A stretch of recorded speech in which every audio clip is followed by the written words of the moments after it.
Hezbollah के खात्मे का सोचने वाला इसराइल खुद मिट जाएगा।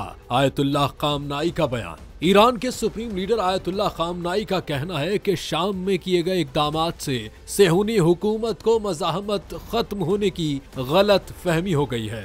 हिजबुल्लाह के खात्मे का सोचने वाला इसराइल खुद मिट जाएगा।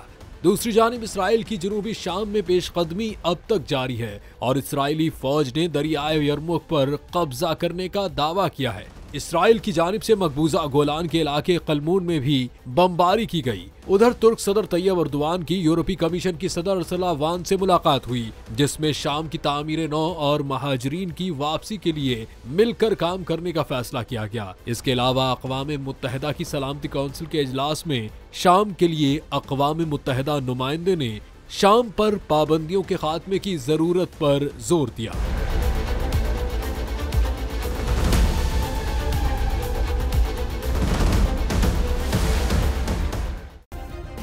सब्सक्राइब करें और बेल दबाएं ताकि कोई खबर रह न जाए।